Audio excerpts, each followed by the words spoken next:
One of my favorite hobbies is watching and listening to Daniel when he wakes up first thing in the morning, because he always talks to himself before actually asking to get out of the crib. A second ago he was talking about his doll Dodo. Sometimes he counts, sometimes he practices his letters. It's so adorable. Dodo love you. No love you. No love you. No love.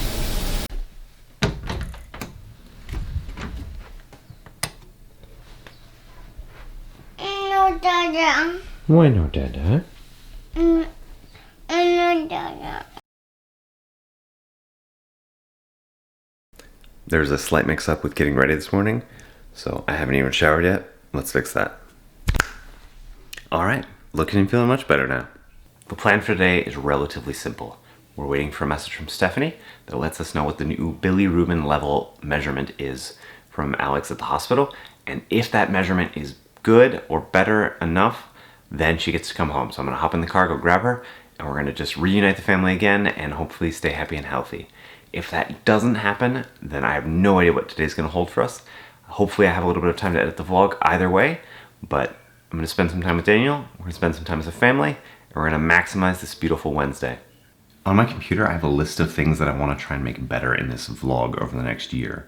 One of those things is transitions, and what I've realized in trying to do a few transitions over the last few days is that you really have to plan. My vlog is almost always unplanned, just watching and learning from the things that I do throughout the day.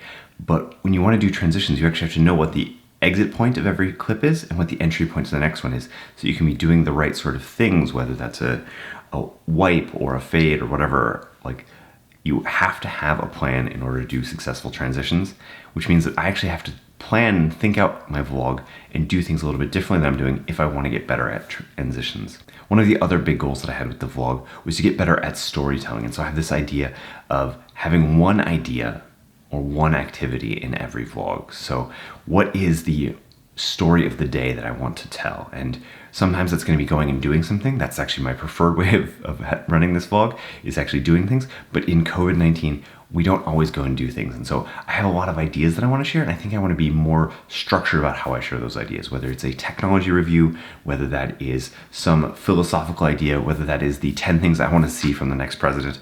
Whatever that is, I want to have a more cohesive story around that and then craft the day. And what I'm struggling with a little bit is, how do I blend this idea of crafting an idea, crafting a story, with also telling the story of my life as it unfolds? So this is a really interesting, unique challenge that I'm going to be spending a bunch of time on over the next few weeks and months. It actually rained in the Bay Area. That almost never happens. Generally, I have 2 to 3 cameras on me at all times. So I always carry my phone with me, and I always carry a GoPro with me. And then occasionally I use the Canon, which is now an R5, which I'm really happy about. But my GoPro keeps failing me completely. So over the last 3 or 4 days, I've probably taken 3 or 4 just pocket videos of ranging from 17 minutes to 45 minutes. And generally the way I find out that the GoPro is like dying or frozen or whatever it's doing in my pocket is that my pocket starts burning. It's like a melting hot feeling in my pocket, which is just terrifying.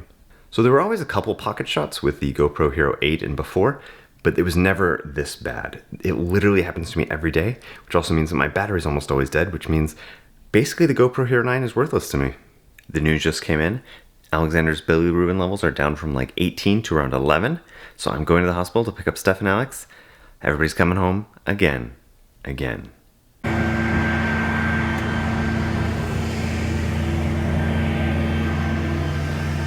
Yay! Whoa! The family just let me have a little nap. Let's head downstairs. Mimo. Hello! Mimo. Whoa, what is that? Sí, es parecido. Mimo. Editing my vlogs over the past couple weeks has been a little bit of a slog.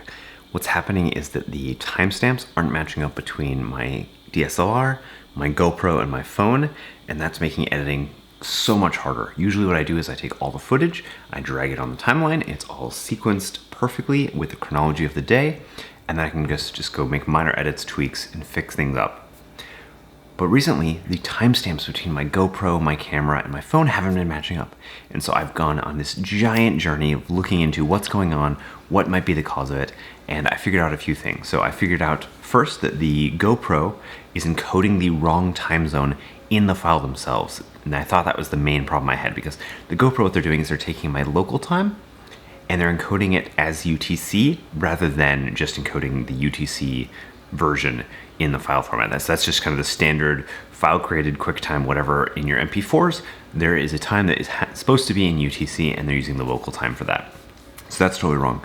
And then I looked into my phone and my R5 and those were matching up, but the timestamps on the file system were wrong for the R5. So Pixel is actually doing everything right, except their timestamps that are in the file name are UTC, which is really kind of frustrating because I know it's correct, I know it's right, but I don't think by UTC, I think by my local time zone.